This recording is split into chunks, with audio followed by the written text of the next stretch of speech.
Hello, everyone. Welcome. Thanks for coming to the first webinar offered by SEAS at Synchrotron Earth and Environmental Science.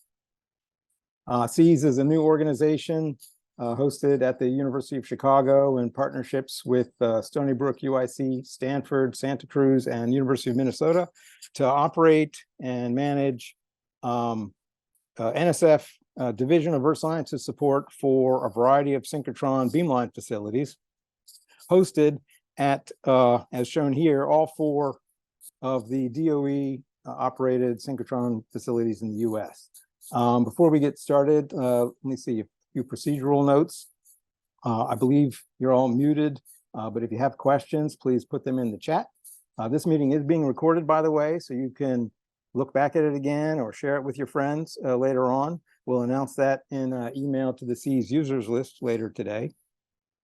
And there will be time at the end for a Q&A session with questions from the chat, or at that point, you'll be able to, unmute and ask questions as well.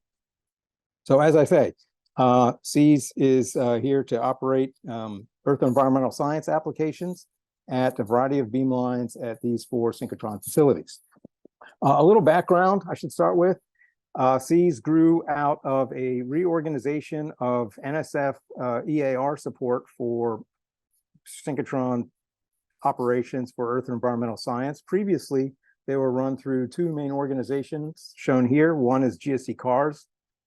The GSE CARS Sector 13 layout is shown on the left, and then the other is Compress, the consortium for materials properties research in earth sciences, shown in the right-hand panel. Compress was primarily focused on high-pressure mineral physics applications and operated of various beamlines at NSLS2, at the Advanced Light Source, and at APS.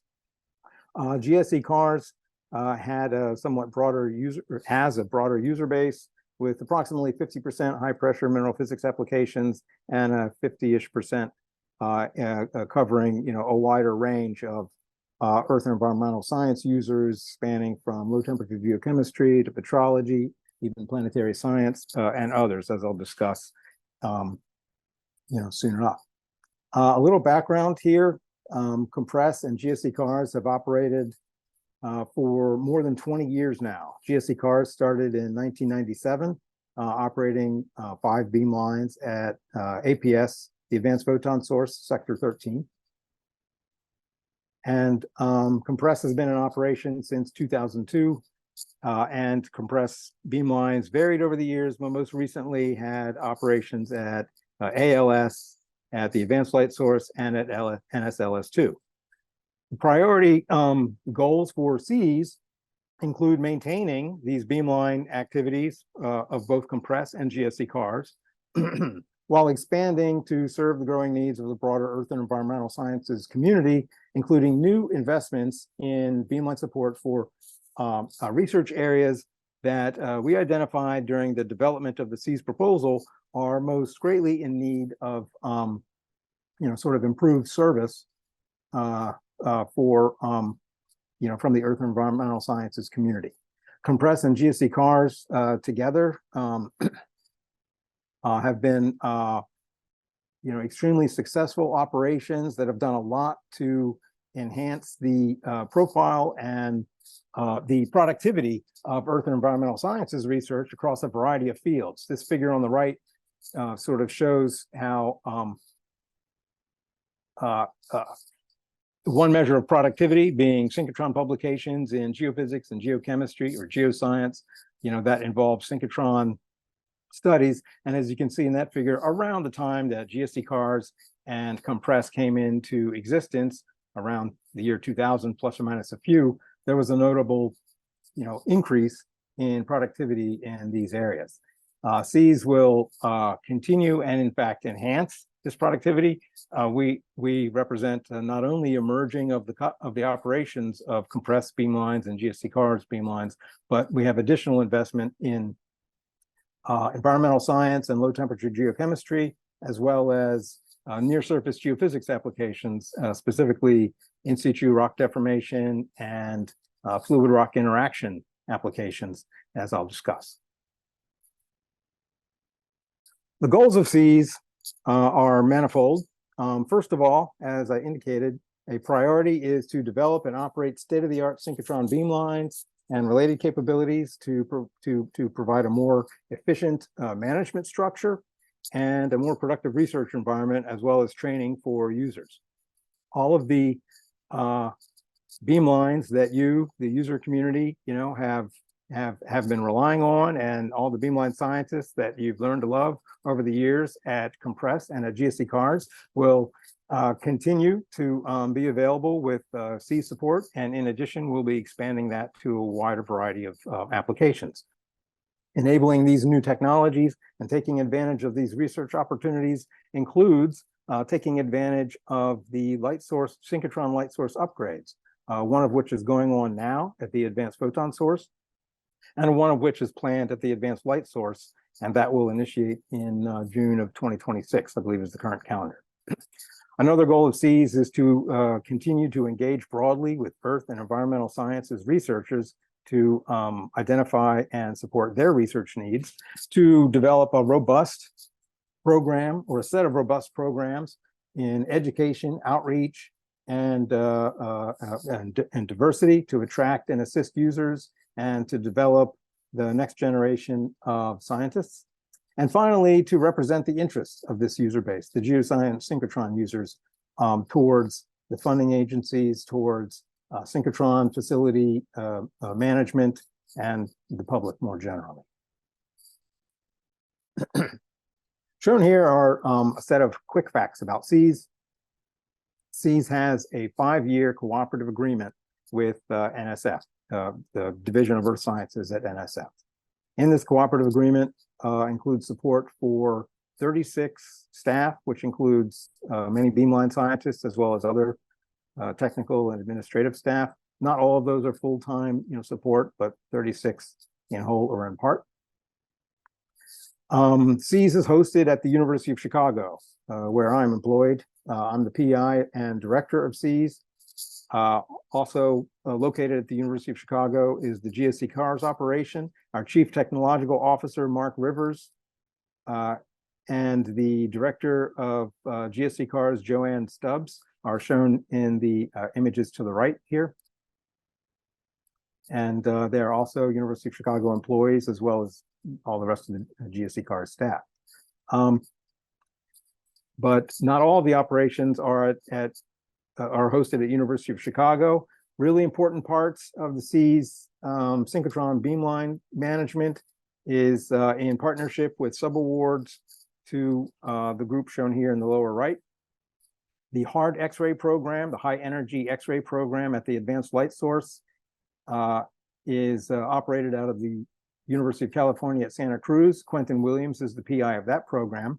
Brandy Toner is the PI of a new program for soft X-ray applications in earth and environmental sciences, also at the Advanced Light Source.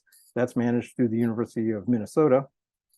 Russ Hemley at UIC, the University of Illinois at Chicago, is the PI for the high-pressure infrared beamline that continues to be in operation at NSLS2.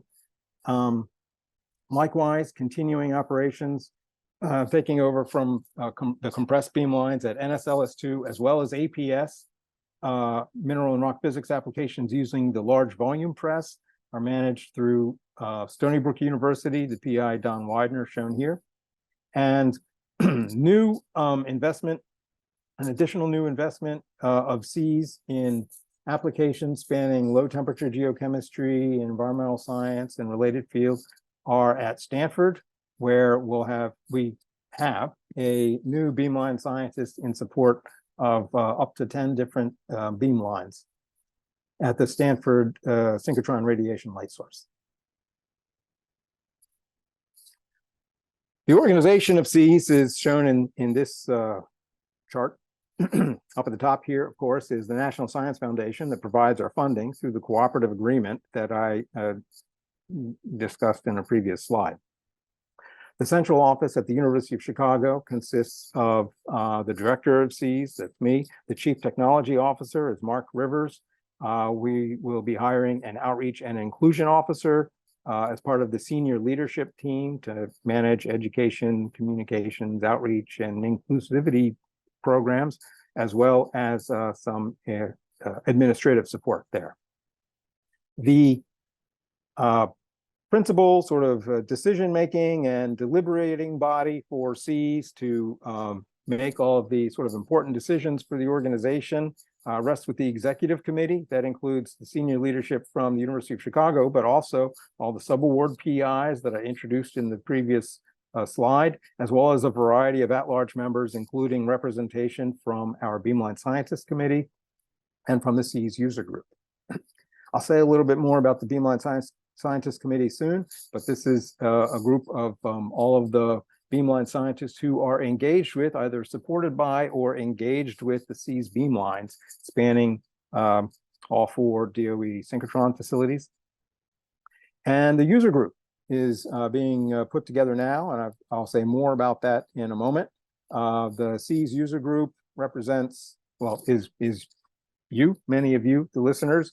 Those users who take advantage of Cs facilities are, included as well as we can onto our sort of community list. And as I'll introduce in a moment, we are developing a user group executive committee to have representation on the Cs executive committee to help make, strategic decisions for the organization. Cs will also get guidance from an external advisory committee spanning, a more broad set of scientific backgrounds than synchrotron users. One of the big advantages of an organizational structure like this that was put together, in the development of Cs as an organization is its ability to manage and integrate activities across all of the Cs sites. So I'd like to say a few words about that because it's a key benefit of the reorganization of NSF support for Earth and environmental science applications at the beamlines. First of all, as I mentioned, there's a Cs user group being put together. This user group will have representation on the Cs executive committee to be a voice to advocate for the user interests and needs in a more direct manner than simply through the beamline scientists or PIs. The Cs user group will also be responsible for developing the scientific program for our annual meetings. And a key piece of information here, nominations are now being accepted for election to the Cs user group executive committee. And this information is available on the web page, accessible on the Cs website. And I believe it might soon be put into the chat of this meeting. Yeah, is that it there? Yes.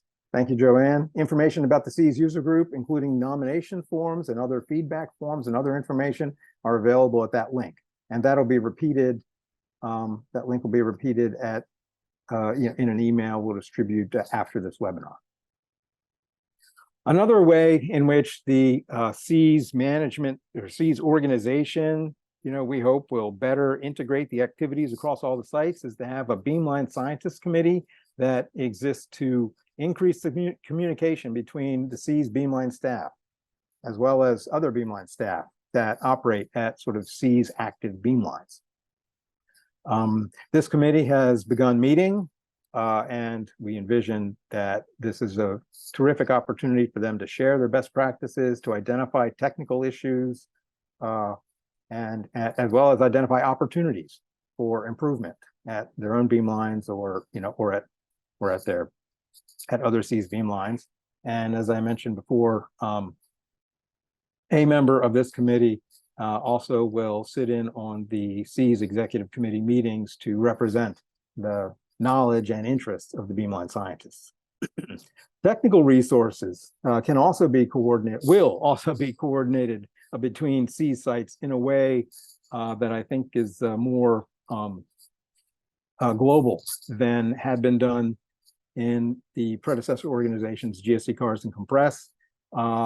By managing all of the NSF-supported Earth and environmental sciences beamlines, we imagine that cyber infrastructure development will take a more coordinated form. That includes both software of all kinds, control software, data analysis software, and also data management, which is of a growing concern as the amount of data escalates with faster detectors, more powerful synchrotrons, and greater processing powers. So managing the data management as well as other cyber infrastructure is a priority for the SEAS organization, as well as other types of research and development improvements, engineering, design, and others. These technical resources can also be shared across the SEAS facilities. Among the other integrated activities are, of course, the outreach and education and inclusion activities. In the SEAS proposal, we envision a number of important programs, building on the experience that we had at GSE Cars and at Compress. We will be introducing new user programs to help broaden the user base and educate the new users and help them get a leg up on how to prepare an effective beam time proposal. Also in this vein, we'll be implementing a web portal and other avenues for improving the flow of beamline information towards our user base. So that if you are a new user or even an experienced user, you might be asking yourself the question, which of the many SEAS beamlines that are operating is the best one or best ones, which are the best ones for me to try out this new experiment that I have in mind? That type of question will be addressed with sort of a web-based portal that will also provide just sort of background information so you can do homework and understand what are the range of possibilities for what type of experiment you can do at SEAS beamlines. In the past, GSE Cars and Compress regularly provided workshops that helped train the user base in established techniques, as well as to train them in new techniques or to broaden the user base or identify what are important techniques that should be developed. These activities, workshops regularly scheduled, will continue under SEAS. And of course, SEAS will collaborate with other programs that are user-initiated outreach, education, and inclusion programs, or those programs that are run by the DOE synchrotron facilities, or by other our partner institutions or user institutions. And being a NSF-supported program, it's imperative, of course, that we will be incorporating Be a Jedi principles, that is belonging, accessibility, justice, equity, diversity, and inclusion principles into all of the SEAS activities, from beamline activities or workshops or meetings of any kind. To best implement these goals, we are hiring what we're calling an outreach and inclusion officer. This person will be a member of the senior leadership team for SEAS and correspondingly a member of the SEAS executive committee. Their role will be to provide leadership, developing and implementing education, outreach, and inclusion programs across all the SEAS activities. And they will also be the primary contact in partnerships with education, outreach, inclusion activities at other facilities or at the SEAS partner sites. Okay, so how SEAS works. SEAS manages beamline facilities, but the beamlines themselves are at the DOE operated synchrotron. The way we provide this capability or enhance access to this capability to the Earth and Environmental Sciences community is through negotiating with the DOE facilities. We provide beamline staff and sometimes equipment and leverage this to get sort of preferred access to beam time for Earth and Environmental Science researchers. SEAS negotiates what are called variously different synchrotrons approved programs or partner user agreements, other types of agreements with the DOE synchrotron facility management. And in exchange for the contributions we make, there is some amount of some percentage of the beam time that's sort of set aside for preferential access to the Earth and Environmental Sciences community. Now, unlike many, or really most, actually, unlike nearly all of other partner user agreements, the SEAS team doesn't keep this dedicated research beam time to itself. Instead, the SEAS organization is operating to provide preferential access to you, the Earth and Environmental Science user community. All of this is done through the mechanism of the general user proposal system at the various beam lines. So that general user system is the basis for the beam time assignment. The general user proposals are evaluated as normal, and if your beam time is competitive and successful for general user beam time, then there you go. But if maybe you're a new user, or for whatever reason your beam time proposal didn't quite make that, well, there is some fraction. At some places, at some beam lines, it's significant. At others, it's pretty small. But there is some fraction of dedicated Earth and Environmental Sciences beam time at the SEAS beam lines that you might get access to based on the general user ranking or other criteria. For example, preference would be given to outreach and education programs, or to new user programs to develop a stronger and more diverse user base. Okay. Shown here, now there's a lot of information in this table. I'm not going to step through all of it, but this is a snapshot of all of the beamline operations that are supported by SEAS.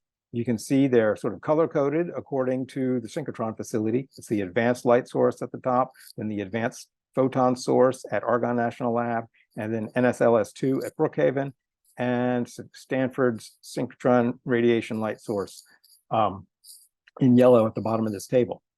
Just at a glance here, you can see all the beam lines that are available at the different facilities for Earth and Environment, well, for SEAS support for Earth and Environmental research. Everything here, all the text here that is in black describes beam lines and their capabilities that were available under GSE cards and Compress, all of which continue to be available under SEAS. The text in red here represents new developments, in most cases new investment from SEAS to open up access or preferential access to other beam lines with new capabilities that I'll be discussing in the slides to come. So you can see here, for example, at the advanced light source, Compress has been operating 1222 for high pressure, high temperature diamond anvil cell applications for a long time. But new activities at the advanced light source include at beamline 832, where, as I'll explain in a moment, we are investing in developing a in situ rock deformation capability through the tomography beamline there. And then through a suite of soft X-ray beamlines at the advanced light source, we aim to make the STIXM method, the soft scanning transmission X-ray microscopy method for soft X-rays, available to the Earth and Environmental Science community, and so forth. You can see the increase in staffing, several new FTEs, beamline scientists at the DOE facilities, distributed at each one of them. Okay, I'm going to go through those and provide sort of a snapshot of what is the current state of development and future plans for SEAS activities at each of these synchrotrons. Starting off here with the advanced photon source, as shown in this slide, SEAS operates at sectors 3 and 30 and 6 and sector 13. Sector 13 is the bulk of that activity. That's where GSE CARS has always been located, and a distribution of applications are available among all these different beam lines. High pressure, high temperature mineral physics has always enjoyed great success coupling synchrotron applications to their experiments, both in the diamond anvil cell and in the large volume press. There's a tomography beam line, and we aim to expand access for tomography applications at APS under SEAS. Surface and interface scattering is available at GSE CARS, as well as X-ray microprobe and ZANES and other X-ray spectroscopies are available at GSE Cars. And sectors 3 and 30 will continue to support earth and environmental science applications to inelastic X-ray scattering techniques. And also, I should point out here that there are a number of offline user laboratories with various capabilities that are available to users who are visiting the advanced photon source. These shown here is a micromanipulator, but other instrumentation available to users include Raman spectroscopy facility, chemistry lab, and others.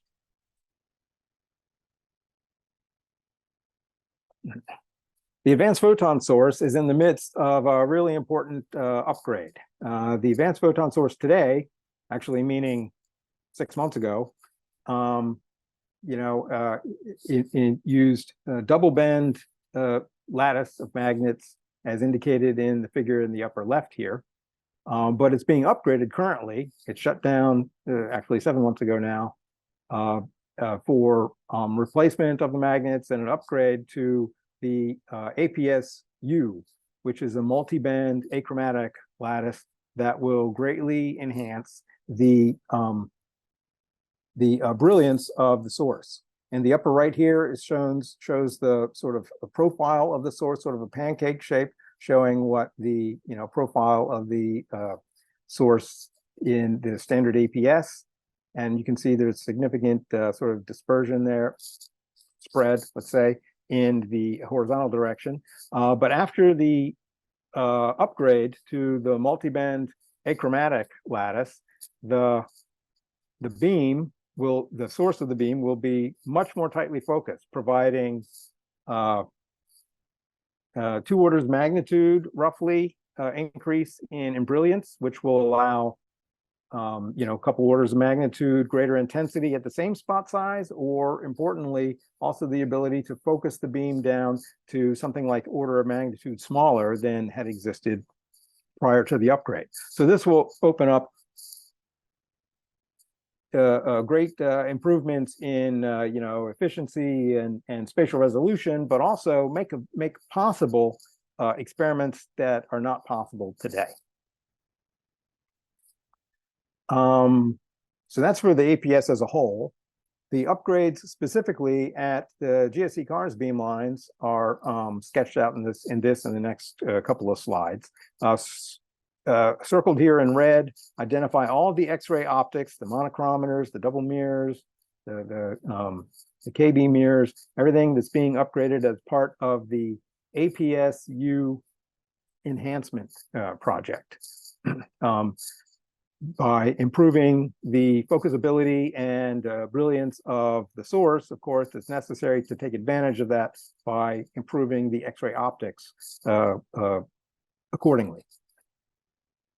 In addition to the investments made by APS-U's enhancement project, there are other upgrades that are in the works or planned with funding from SEAS or others. This includes improving the X-ray optics on the bending magnet line, in addition to the insertion device line that I just showed, improving the stability and upgrading the optics for the laser heating and other diamond anvil cell systems in the 1390D hutch.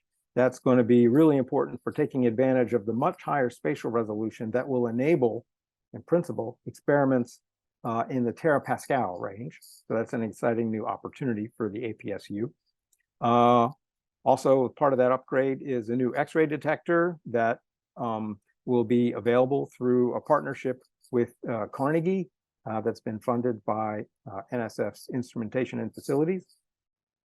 Similarly, through a grant from the DOE BES, we'll be upgrading the diffractometer and 1390C and other optics and stage upgrades in the microprobe station to take advantage of the improved resolution by offering the necessary stability for experiments there. You may be wondering what the timeline is on all this. The dark period, the so-called dark period, the shutdown of the Advanced Photon Source began in April of this year. It is on schedule, and the shutters are anticipated to open up again in April of 2024. That doesn't mean that user facilities start in April 2024, but the commissioning of the end stations and other upgrades will continue over a period of months following the opening of the shutters, while the synchrotron ramps up its current, and the like I say, the end stations get commissioned. As things are currently going for the GSC cars beam lines, at least the schedule indicates that many or most possibly user operations will be available for the third cycle of 2024, so approximately a year from now. Okay, moving on to the Advanced Light Source. As I've mentioned, we have programs that we're supporting at the Advanced Light Source, not only for hard X-rays, but also for soft X-rays. Keep in mind that the Advanced Light Source will be undergoing a comparable upgrade scheduled for to begin in the middle of 2026. And that will in particular enhance the soft X-ray aspect of the beamline, but hard X-rays are still an important part of the ALSU and an important part of SEA's operations there. On the left, I've got some images sort of summarizing the high pressure, high temperature mineral physics program that is largely centered around diamond anvil cell applications at 1222. Beamline scientists Bora Kalkin and Kat Armstrong welcome your experiments there. And they're shown here. And we were making new investment in another hard X-ray beamline at ALS to support in situ rock deformation and fluid rock interaction studies at 832, which is a tomography beamline. An example of that is of the capabilities is shown here. This diagram here on the right is a deformation cell for sort of crustal, think hydrothermal conditions, and studying fluid rock interactions and rock deformation. And an example of the type of work that can be done in cells like this is shown in the figure on the lower right, showing the sort of time sequence. This is tomographic imaging over some time sequence, showing the generation of fractures and mineralogical changes that occur during the fluid rock interaction associated with these fractures. So there are a lot of important applications here, and we see this as a needed investment to better serve the in situ rock deformation community, as well as others who are interested in, for example, applications like energy resources or CO2 sequestration, anything that involves deformation and fluid rock interactions in the crust. New investment will be made in the soft X-ray program at ALS. Shown here is a chart diagramming, first of all, what the existing general user programs are. Now, in the workshops and other activities in developing the SEA's proposal, we identified that the availability of soft X-ray applications, STXM and other soft X-ray applications is a priority for, better serving the needs of the Earth and Environmental Sciences community. Currently, there are general user programs, at the ALS, including these three beamlines, 5321, 7012, and 11022, which have got different capabilities, different energy ranges. Some are STXM and spectral microscopy, others are tychography, which is a coherent scattering, imaging technique with different spatial resolutions, different energy ranges. To expand the amount of general user time altogether that is available for these applications, and then moreover, to gain some amount of dedicated time to better provide access for Earth and environmental science users specifically, SEAS is investing in beamline staff and some other investments to expand the amount of beam time at 5322, which is a STXM and spectral microscopy beamline, as well as investment in 7012, which is the cosmic, where the cosmic device is at the advanced light source. So this will enable improved access for those who are interested in soil science, environmental science of various kinds. This is a different type of application than what much of the GSE cars and compressed user community have used in the past. They've been mainly hard X-ray applications. So I want to give just a quick example of the type of application that you might have, or the type of activity that might go on at the soft X-ray beamlines under the sister program. Oh, I have to give the name. This is the Synergy of Soft and Tender X-rays for Earth Research. The sister program is the soft X-ray program at the Advanced Light Source. Yeah, very quickly, this is an example of the type of capabilities that we envision making more available to the Earth and Environmental Sciences community through the sister program. This example is from Brandy Toner's group at the University of Minnesota. Some of this is unpublished, but the point here is, in this example, they're interested in the transport of iron from the seafloor to the surface ocean, right? Phytoplankton play an important role in sequestering carbon in the seafloor, but a limiting nutrient, among the limiting nutrients there is the availability of iron. And it's recognized that some of that iron is made available through some sort of transport from hydrothermal vents. And exactly how that happens and what form that takes is of interest in this study. So to do that, they collected samples in oceanographic expeditions. They performed electron microscopy to image the hydrothermal plume particles, identify where they are in their section, and then here's the soft X-ray part. The STIXM, scanning transmission X-ray microscopy using soft X-rays at 5322 at the Advanced Light Source generates an image like this. And from that, you can get also speciation information by doing spectroscopy on a point-by-point basis. In these sorts of samples, as well as I mentioned earlier, tychography, which is a coherent scattering method to provide very high resolution images, which is really important for these because the iron is bound up in these sort of nanoscale colloid materials.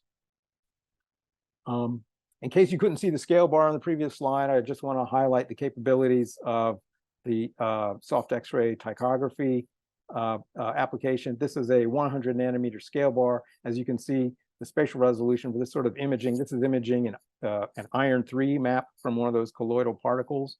I'll remind you that the Advanced Light Source is undergoing an upgrade in 2026 that will further enhance it to a really substantial degree, the spatial imaging that's possible with improved spatial resolution, improved focusing, and improved coherence of the beam for soft X-ray tychography application. All right, at NSLS2 at Brookhaven National Lab, Compress has operated high pressure mineral physics beam lines for many years. Shown on the left is the 1,000 ton large volume press, that has enjoyed applications throughout Compress's history for sort of upper mantle and transition zone studies of mineral physics. Shown here is beamline scientist Matt Whitaker, who I believe is on the line. Thank you, Matt.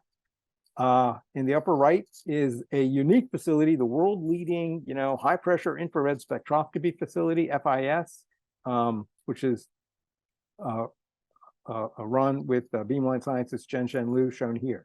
In addition to maintaining these capabilities, SEAS will be investing in additional staffing support at NSLS2, and that person will be stationed principally at the XFM beamline, which is an X-ray fluorescence microscopy beamline, to support Earth and environmental science applications there.